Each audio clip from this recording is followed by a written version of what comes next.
Hoy vamos a tratar un tema muy controversial, el tema de la apostasía. Y digo controversial porque tenemos la tendencia a mirar la apostasía en la iglesia del vecino, pero nunca en nuestra iglesia. La sierva del Señor, Elena White, citando a un predicador inglés, dice que éste decía: apostasía, apostasía, apostasía es lo que hay en el frente de cada iglesia. ¿Será cierto esto? Lo miraremos en el tema no a la apostasía. Les invito a abrir la Biblia en el libro de Segunda de Tesalonicenses, capítulo 2, versículo 3. Segunda de Tesalonicenses, capítulo 2 y versículo 3.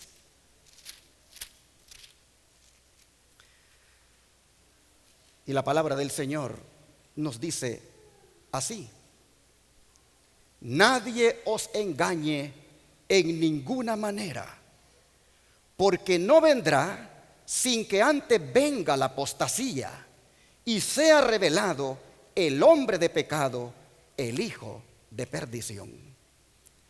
Aquí Pablo nos habla de una apostasía escatológica, es decir, una que tendría relevancia en los tiempos finales. Pero ¿qué significado tenía para la gente de los días de Pablo el término apostasía? Por lo menos dos. En el campo secular se aplicaba a la sublevación que hacían las personas a las autoridades gubernamentales. Y en el campo religioso se aplicaba al abandono que se hace de Dios, el separarse de Dios, a la rebelión contra Dios, al abandono de su verdad. Es a este segundo significado al cual Pablo se refería. Él dice: antes que Cristo venga habrá una señal, y es que vendrá la apostasía, es decir, habrá una rebelión contra Dios. La gente se va a separar de Dios, se va a alejar de Dios y también de su verdad. Pero ¿inducida por quién? Ni más ni menos que por el hombre de pecado, el hijo de perdición. ¿Por qué lo llama así? Por lo que dice el verso 4, leamos: el cual se opone y se exalta contra todo lo que se llama Dios o es adorado, tanto que como Dios se sienta en el templo de Dios, haciéndose pasar por Dios. Ahora, hermanos, miren cómo la Biblia le llama a la obra de este personaje. Verso 7: porque el misterio de iniquidad ya opera. Solo espera hasta que sea quitado de en medio el que ahora lo detiene. Nosotros sabemos por los estudios de las profecías bíblicas de Daniel y Apocalipsis que este personaje del que se habla aquí no es otro que el papado. Pues él es el único que ha usurpado a Dios de muchas maneras y ha arrastrado a mucha gente a la rebelión al pisotear la santa ley de Dios. Ha cambiado los mandamientos al poner un falso día de reposo llamado domingo en lugar del verdadero, como lo es el santo sábado. Y ha inducido a mucha gente a la idolatría. ¿Cómo ocurrió esto? El espíritu de profecía en el libro El conflicto de los siglos nos dice cómo. Veamos. Explicando los textos que acabamos de leer, dice el apóstol Pablo en su segunda carta a los tesalonicenses: predijo la gran apostasía que había de resultar en el establecimiento del poder papal. Declaró respecto al día de Cristo que ese día no puede venir sin que venga primero la apostasía y que sea revelado el hombre de pecado, el hijo de perdición, el cual se opone a Dios y se ensalza sobre todo lo que se llama Dios o que es objeto de culto, de modo que se sienta en el templo de Dios ostentando que Él es Dios. Y además el apóstol Pablo advierte a sus hermanos que el misterio de iniquidad está ya obrando. Es decir, ya en aquella época él miraba que se introducían en las iglesias errores que prepararían el camino para el desarrollo del papado. Por supuesto que fue poco a poco. Primero solapadamente y a hurtadillas, es decir, encubierta, secretamente. Y después con más desembozo, de una manera más descubierta, conforme iba cobrando fuerza y dominio sobre los espíritus de los hombres, el misterio de iniquidad, hizo progresar su obra engañosa y blasfema. Esto se agravó, hermanos, con la conversión nominal de Constantino, aquel emperador romano, a principios del siglo IV. Cuando este hombre, dice, se convirtió aparentemente en cristiano, aquello causó gran regocijo. Pero el mundo, disfrazado con capa de rectitud, de esa manera se introdujo en la iglesia. Y la iglesia se corrompió.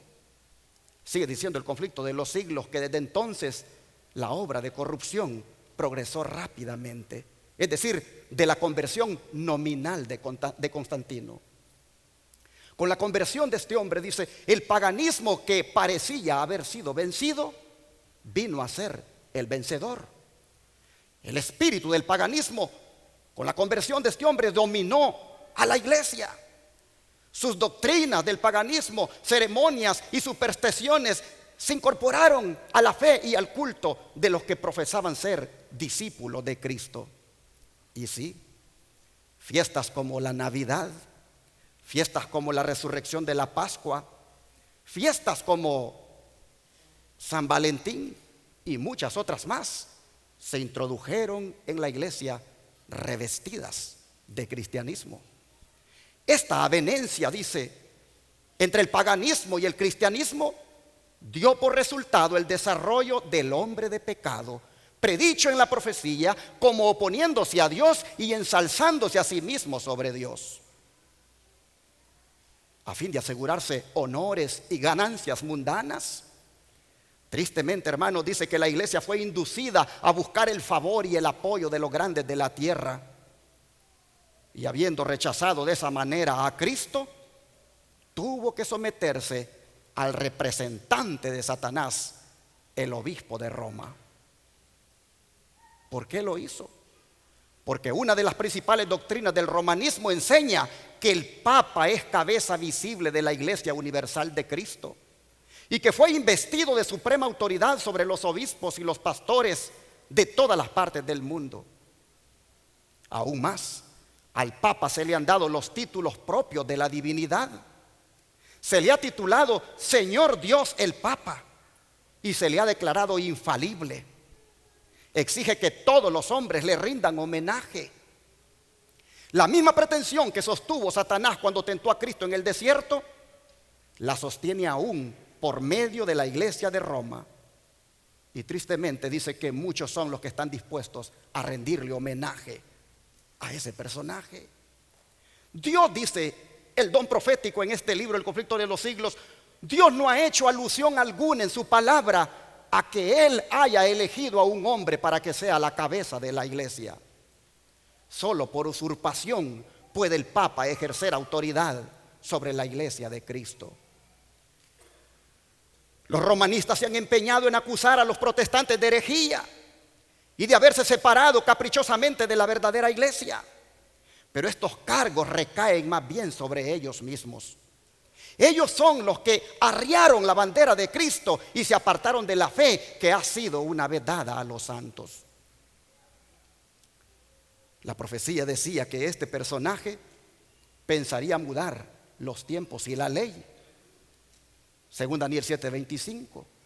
Y no tardó en iniciar esta obra, porque para dar a los convertidos del paganismo algo que equivaliera al culto de los ídolos y para animarles a que aceptaran nominalmente el cristianismo, se introdujo gradualmente en el culto cristiano la adoración de imágenes y de reliquias.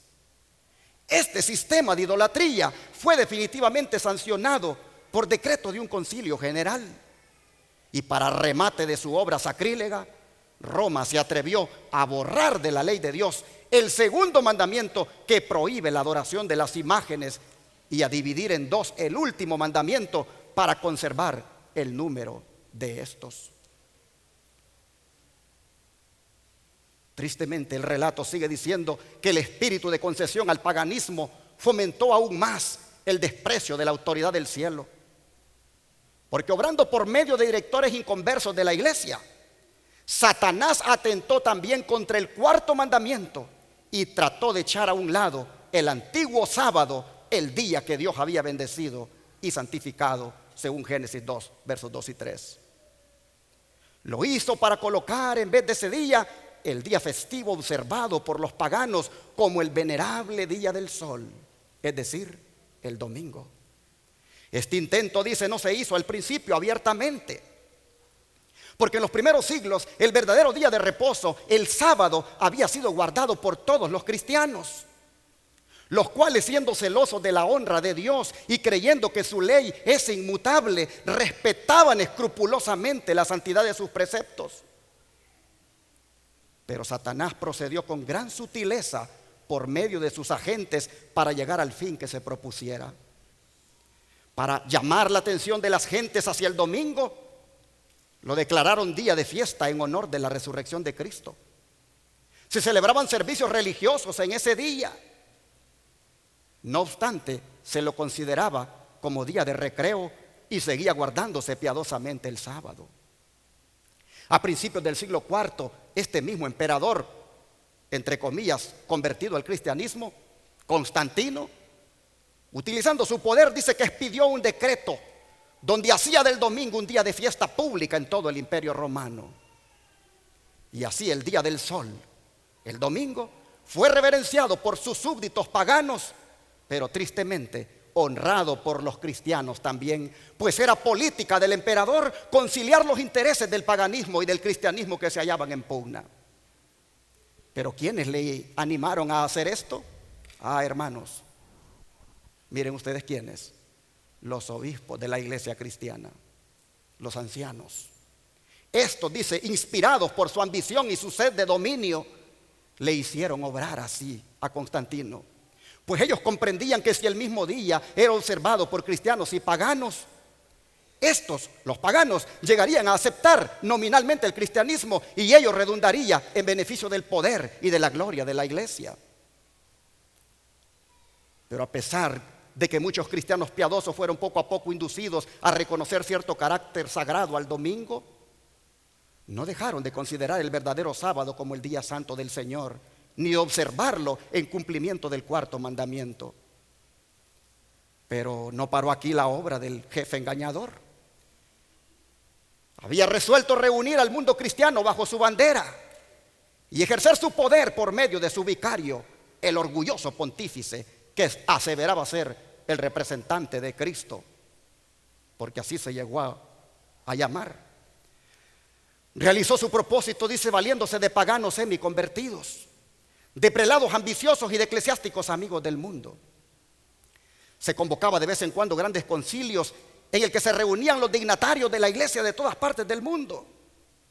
Y así, en cada concilio, el día de reposo que había sido instituido era deprimido un poco más, en tanto que el domingo era exaltado en igual proporción.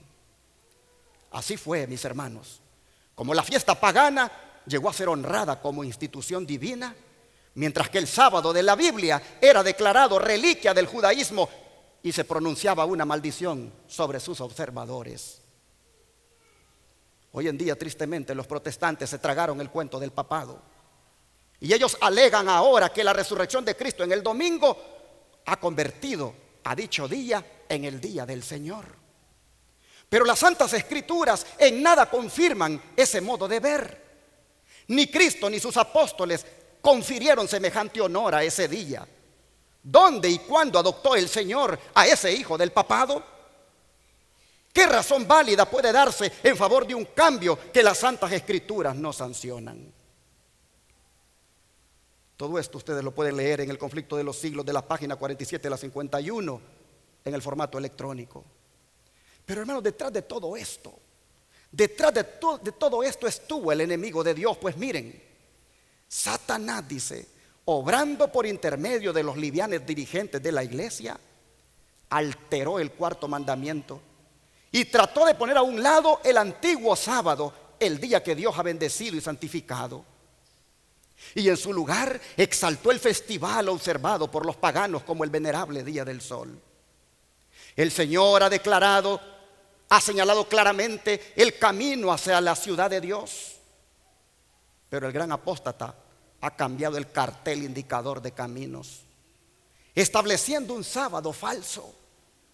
El enemigo de todo bien ha dado vuelta el indicador de camino, de modo que señale la senda de la desobediencia como la senda de la felicidad. Ha insultado al Señor, rehusando obedecer un así dice Jehová. Ha intentado cambiar los tiempos y la ley. Así está escrito en Fe y Valor, página 83.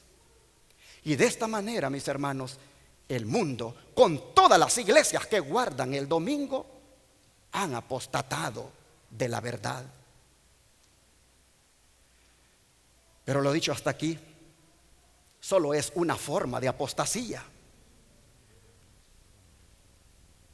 Pero si de dejar o separarse de Dios se trata, ¿qué decir de la apostasía del ecumenismo que el mismo papado promueve ahora? Y donde tristemente líderes del Israel moderno están participando bajo el nombre de festivales de libertad religiosa. Es verdad que no se han unido en puntos comunes de doctrina, pero eso a la iglesia remanente que el Señor levantó la está convirtiendo en predicadora de un mensaje ecuménico también. Lo único que hace diferente a muchos predicadores del Israel moderno hoy en día es nada más el día de reposo. De allí, si tú quieres escuchar un buen mensaje pentecostal, visita sus iglesias y ahí lo vas a tener. Mensajes distintivos adventistas se cuentan con los dedos hoy en día. El ecumenismo, hermanos, no es otra cosa que la unidad de las iglesias. Y es el movimiento católico para traer a los cristianos protestantes de regreso a Roma. Y en esto, los líderes religiosos están comprometiendo a las iglesias con sus reuniones interreligiosas. ¿Pero qué dice la Biblia al respecto? Vamos a 2 de Corintios, capítulo 6, versículo 14 al 15. 2 de Corintios, capítulo 6, versículo 14 al 15. No os unáis en yugo desigual con los incrédulos, porque ¿qué compañerismo tiene la justicia con la injusticia? ¿Y qué comunión la luz con las tinieblas? ¿Y qué concordia Cristo con Belial? ¿O qué parte el creyente con el incrédulo? Y los versos 17 y 18 dice el Señor: por lo cual salid de en medio de ellos y apartaos, dice el Señor, y no toquéis lo inmundo, y yo os recibiré y seré padre a vosotros, y vosotros me seréis hijos e hijas, dice el Señor Todopoderoso. Con razón, el don profético nos amonesta de la siguiente manera: el mensaje del tercer ángel debe cumplir su obra de separar de las iglesias a un pueblo que se sostendrá sobre la plataforma de la verdad eterna. ¿Cuál es la obra del mensaje de los tres ángeles? ¿Unidad con las iglesias caídas o separar de esas iglesias a un pueblo que se sostenga en la plataforma de la verdad? El mensaje de los tres ángeles es un mensaje de división, es un mensaje de separación, no mensaje de unificación apóstata. Nuestro mensaje, dice Elena White, hablando del mensaje que proclama la iglesia remanente de este tiempo del fin, nuestro mensaje, dice, es de vida o muerte. Y debemos permitir que aparezca tal como es. El gran poder de Dios debemos presentarlo en toda la fuerza de su expresión. Entonces el Señor lo va a hacer efectivo. Testimonios para la iglesia, tomo 6 páginas, 68. Hermanos, ¿cómo pueden estos líderes del Israel moderno, como el que aparece en esta foto, que recientemente asistió a una reunión ecuménica con el Papa, cómo puede él presentar el mensaje de vida o muerte con este tipo de encuentros?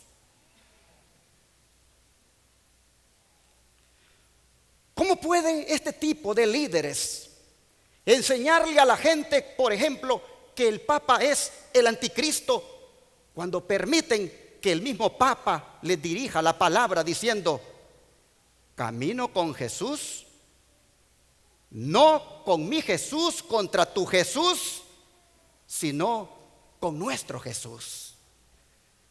Hermanos, yo pregunto, ¿es que el Jesús con el cual camina el Papa es el mismo Jesús con el cual nosotros caminamos?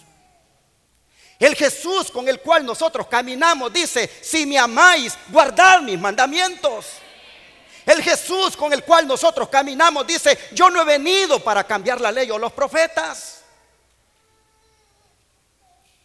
¿Cómo pueden estos líderes del Israel moderno andar en esas reuniones si no pueden predicar la verdad como debiera ser, cuando se intercambian regalitos y socializan y se la pasan en esas reuniones privadas? Hermanos del Israel moderno que me están mirando y que podrían oír este mensaje en diferido, hay que abrir los ojos, mis hermanos. Hay que abrir los ojos y miremos hacia dónde nos están conduciendo estos líderes. ¿Cuán aplicables son las palabras de Isaías capítulo 3 verso 12? Vamos a leerlas. Isaías capítulo 3 verso 12.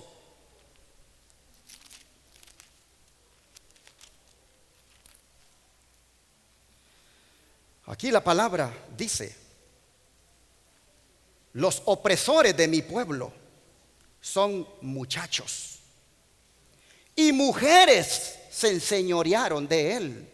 Sí, muchas mujeres pastoras se están enseñoreando. Algunas hasta están defraternizando hermanos porque sabían de que no les daban el voto para que las ungieran como pastoras.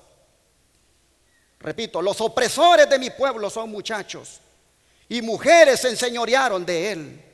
Pueblo mío, dice el profeta, los que te guían te engañan y tuercen el curso de tus caminos. Hermanos, y si tuercen el curso de tus caminos, entonces te están arrastrando a la apostasía, mi hermano. Es necesario, hermano querido, que unjas tus ojos para que mires la apostasía donde verdaderamente está. La apostasía no está en los hermanitos que se salen de las iglesias de la conferencia, asociación o misión para ir a hacer iglesias de hogar o congregarse en iglesias independientes. No, mis hermanos, ellos solamente lo que querían era adorar a Dios en espíritu y en verdad. Ellos lo único que querían era ser fieles a la verdad presente y no transigir con estas apostasías que se propagan y que nadie hace nada por detenerla. Ellos no son apóstatas. La mensajera del Señor dice: ha llegado el tiempo de realizar esfuerzos valientes y denodados para desembarazar a la iglesia del fango y la suciedad que están empañando su pureza. El pueblo de Dios, al que le ha sido encomendada la sagrada verdad, está sufriendo, ¿qué cosa? Una pasmosa apostasía. Testimonio para los ministros, página 450. Y es esa apostasía la que está haciendo que algunos pastores se enseñoreen de la grey, silenciando a los hermanos que valientemente quieren predicar el mensaje de los tres ángeles. Los amenazan con borrarlo de las iglesias si predican de profecía. ¿Por qué? Porque no quieren que el pueblo se despierte. Hacen el papel de Caín en contra de Abel. Pues miren esto: la apostasía es lo que obra en los hijos de desobediencia para acallar la voz de los que están llamando a la obediencia, y provocan a los fieles para que sean desleales, como Caín provocó a Abel. Manuscrito 104, el 28 de septiembre de 1897. Me dolió mucho lo que un hermano me decía esta semana.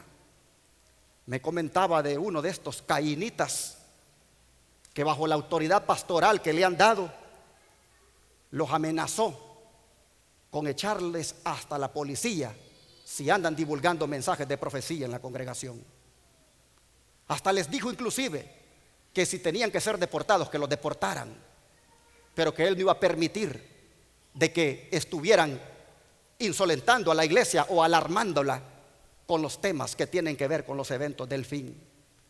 Bien dice el don profético lo siguiente: hay dos influencias opositoras que se ejercen continuamente sobre los miembros de la iglesia.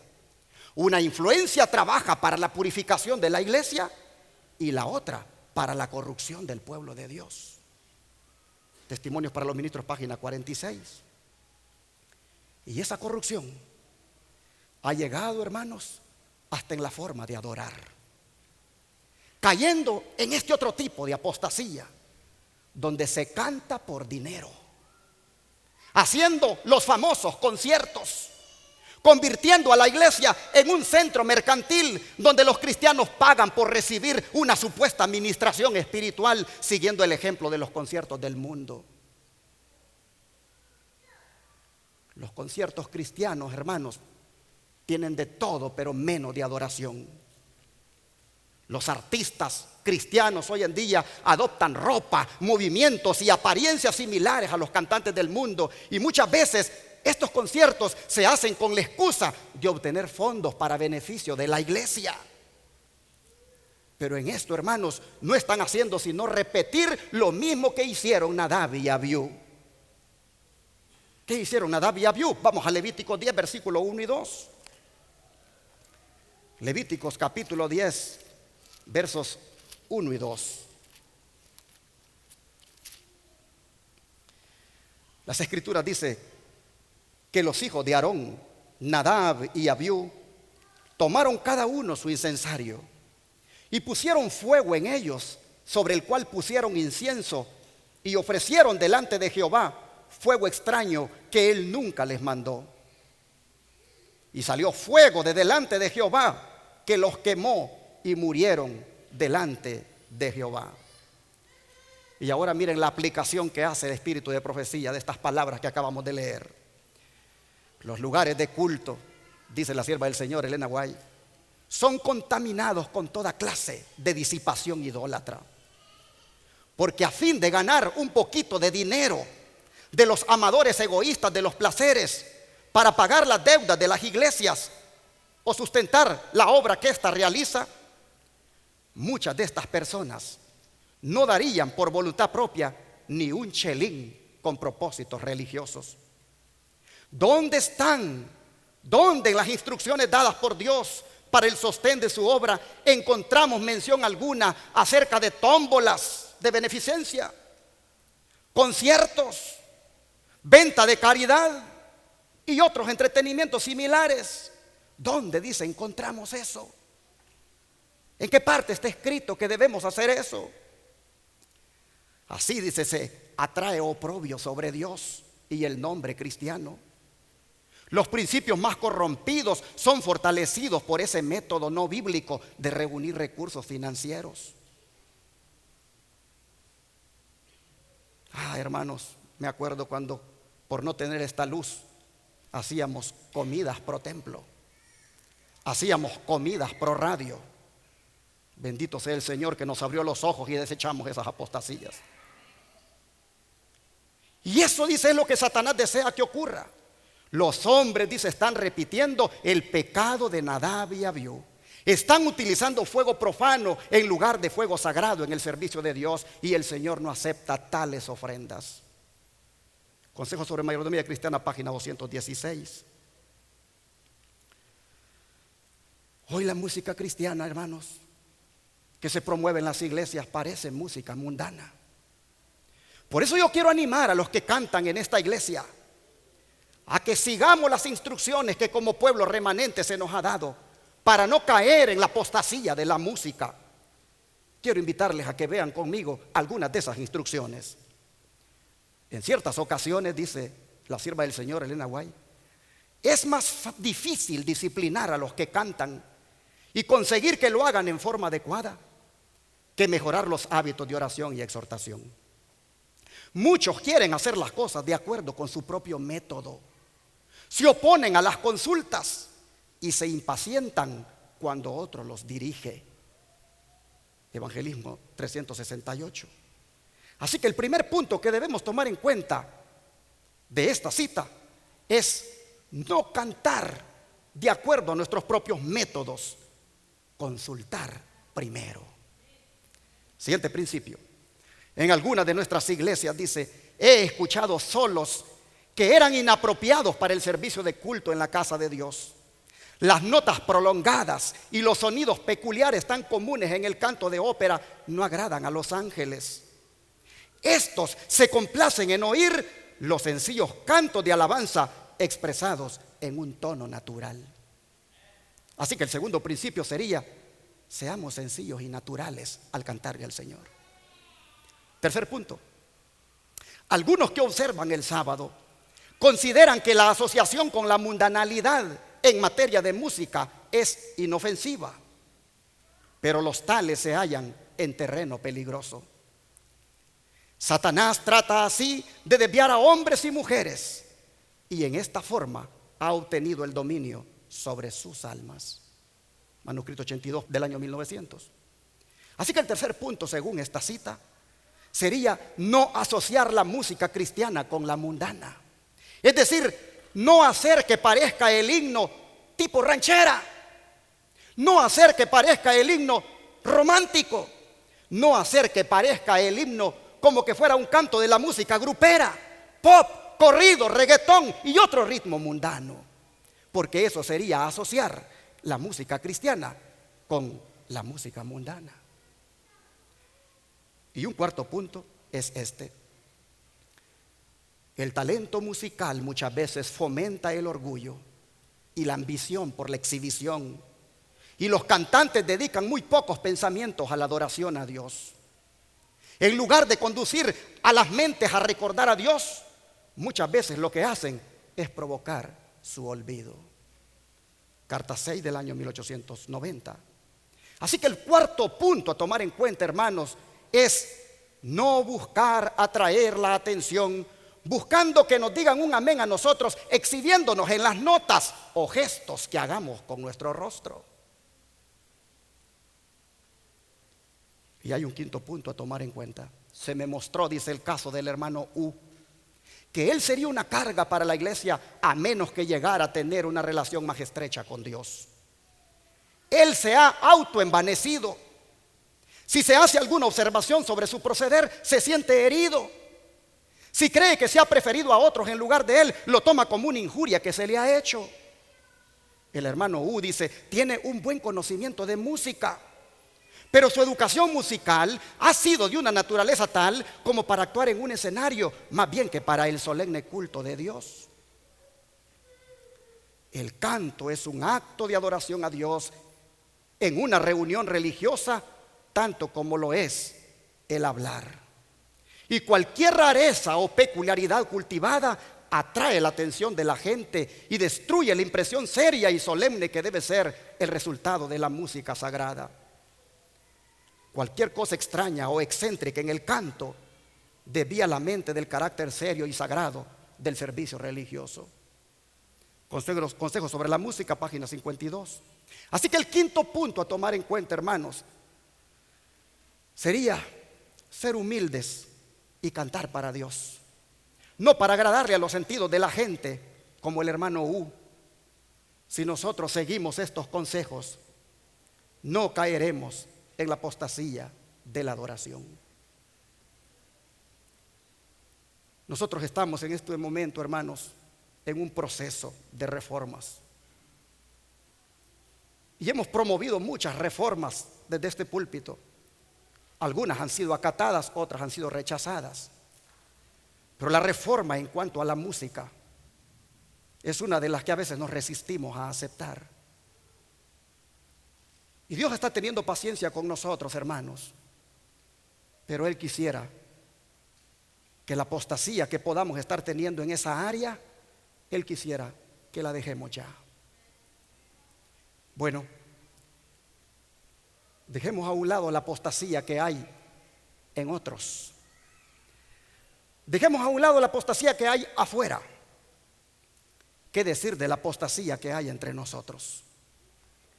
La apostasía de la presunción, por ejemplo, Es decir, presumir que tenemos frutos cuando lo único que tenemos son hojas.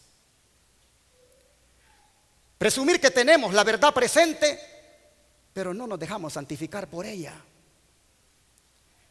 ¿Qué decir, hermanos, de la apostasía del orgullo que muchos de nosotros afloramos?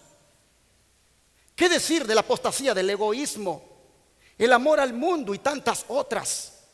¿No nos alejan esas cosas de Dios? También para nosotros hay una reprensión. Miren, Jesús vio su iglesia semejante a la higuera estéril, cubierta de hojas de presunción y sin embargo carente de rica fruta. En lugar de los frutos del Espíritu, lo que se notaba era orgullo, formalismo, vanagloria, egoísmo y opresión. Era aquella una iglesia apóstata que cerraba los ojos a las señales de los tiempos. Conflicto de los Siglos, página 315. ¿Se estará repitiendo esto con nosotros, pueblo de Dios? ¿Se estará repitiendo esto con nosotros, pueblo remanente del tiempo del fin? Mire esta declaración. El espíritu de conformidad con el mundo está invadiendo las iglesias por toda la cristiandad. Los hombres verdaderamente justos están desapareciendo de la tierra sin que a nadie le importe algo. Los que hoy profesan religiosidad en todas las iglesias aman al mundo, se conforman con él, gustan de las comodidades terrenales y aspiran a los honores. Están llamados a sufrir con Cristo, pero retroceden ante el simple oprobio. Apostasía, apostasía, apostasía es lo que está grabado en el frente mismo de cada iglesia. Y si lo supieran o sintieran, habría esperanza. Pero ay, lo que se oye decir es: rico soy, estoy lleno de bienes y nada me falta. Es decir, la apostasía está en el catolicismo, la apostasía está en el protestantismo, pero en el adventismo no hay ninguna. No hay peor ciego que aquel que no quiere ver. Mis hermanos, por eso ahora yo quisiera invitarles a que hagamos un examen de nosotros mismos. Así lo aconseja el apóstol Pablo. Vamos al libro de 2 de Corintios 13, verso 5. 2 de Corintios capítulo 13, verso 5. Pablo dice: examinaos a vosotros mismos si estáis en la fe. Probaos a vosotros mismos. ¿No os conocéis a vosotros mismos que Jesucristo esté en vosotros? A menos que seáis reprobados. Hermanos, ¿por qué debemos examinarnos? Porque si somos honestos, hermanos, con nosotros mismos, también en nosotros hay apostasía.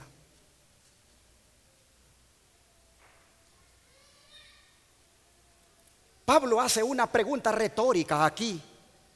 Dice que si no sabemos que Cristo mora en nosotros. Y la verdad, hermanos, si nos hemos apartado del Señor, siendo criticones últimamente, si nos hemos apartado del Señor levantando falso testimonio en contra de alguien, si nos hemos apartado del Señor chismeando dentro del pueblo de Dios, rechazando la reforma pro salud, vistiéndonos y adornándonos como el mundo, divirtiéndonos con la música del mundo, transgrediendo el sábado y tantas otras cosas que nos alejan de Dios, si ese es el caso, mis hermanos, estamos en apostasía. Y Cristo entonces no está morando en nosotros. Por eso es que el Señor nos hace una invitación a que dejemos la apostasía. Hermanos, Dios no va a tolerar por más tiempo nuestras apostasías. ¿Cómo trata Dios la apostasía? Me recuerdo aquellos 6 miembros de la iglesia del desierto: Coré, Datán y Abirán, Moisés, Aarón y María. Los 6 miembros de la iglesia remanente, denominada, visible y registrada, cayeron en apostasía. Pero 3 de ellos Dios permitió que la tierra se los tragara. Y a 3 de ellos Dios los perdonó. La apostasía de Coré, Datán y Abirán, que era movida por el celo al líder que Dios había puesto en el pueblo, tristemente lo llevó con toda su familia a que la tierra se lo tragara. Pero en cambio la apostasía de Moisés, de Aarón y de María, Dios la trató diferente. Usted dirá, ¿por qué está tratando, pastor, de apóstata a Moisés? Oh, hermanos, las escrituras dicen que cuando él golpeó la piedra por segunda vez, cayó en la apostasía de la incredulidad. Pregunto, ¿es apostasía ser incrédulo, hermanos? Por supuesto.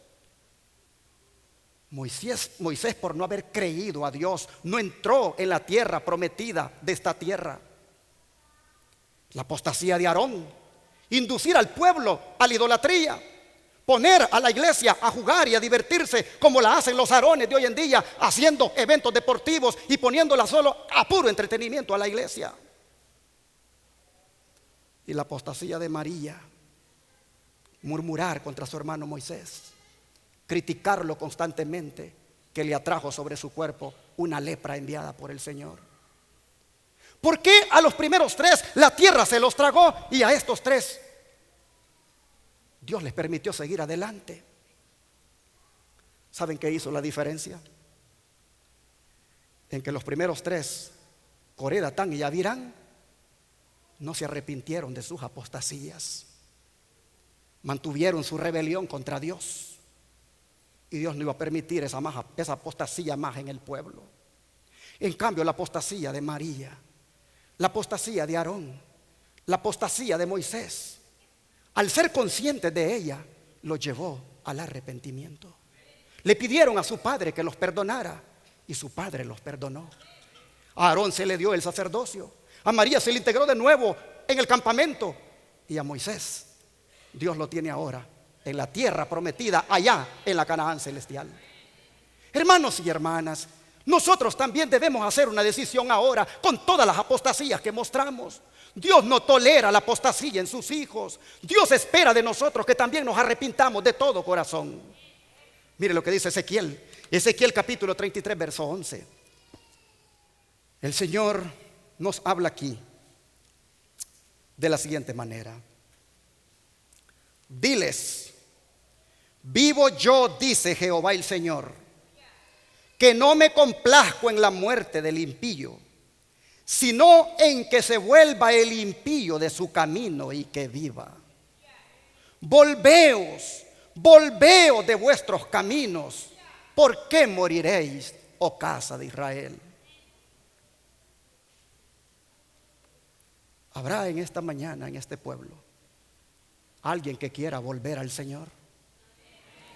¿Habrá en esta mañana alguien que ha reconocido que en alguna forma ha sido arrastrado por la apostasía del mundo, pero que desea ahora apartarse de ese camino y vivir?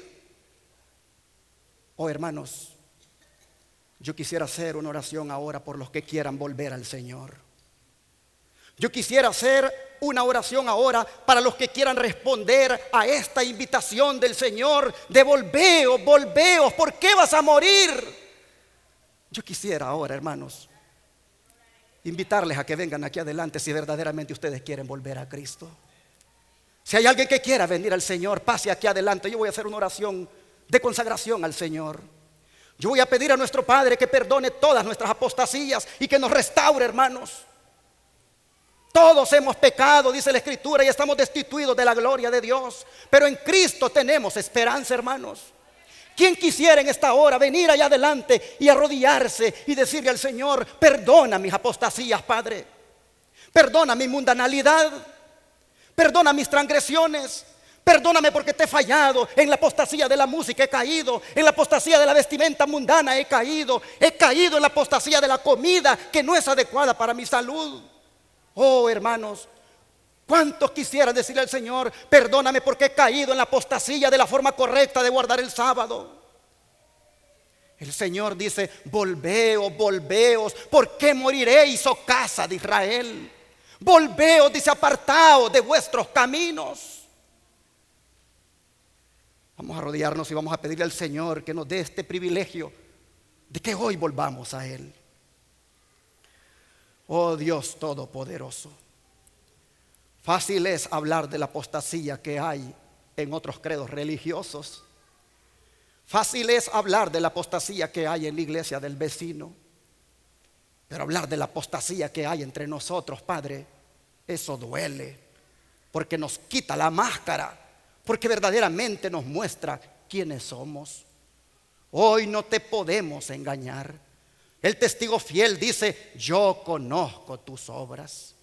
Padre, míranos aquí, reconociendo nuestras apostasías, reconociendo, Señor, que nos hemos alejado en más de alguna cosa, que nos hemos separado de ti. Oh Padre, te ruego ahora, no nos tomes en cuenta nuestro pecado. Purifícanos con tu sangre. Y como a Moisés, y como a María, y como a Aarón le diste la oportunidad de continuar, dánosla a nosotros también, Señor. Borra, Padre, limpia, purifica todas nuestras manchas con tu sangre preciosa. Señor, ayúdanos a que como pueblo remanente en este tiempo del fin podamos mantenernos puros y sin mancha delante de ti. Tu palabra dice que tú vendrás por una iglesia pura, sin mancha ni arruga. Oh Señor, míranos. Hay manchas en nosotros, hay arrugas en nosotros. Oh Padre, te ruego ahora que tu Espíritu pase sobre nosotros y nos convierta de nuevo a ti. Señor, gracias por la invitación de volver a ti. Aquí estamos, Señor, volviendo a ti. Recíbenos. Tu palabra dice que el que a ti viene, tú no le echas fuera. Entonces, Señor, recíbenos en esta hora. Y gracias por perdonar nuestras apostasías. Ayúdanos, Señor, a ser fieles y obedientes, tal como tú lo mandas. Te lo pedimos todo esto, Padre, en el grande nombre de Cristo Jesús. Amén.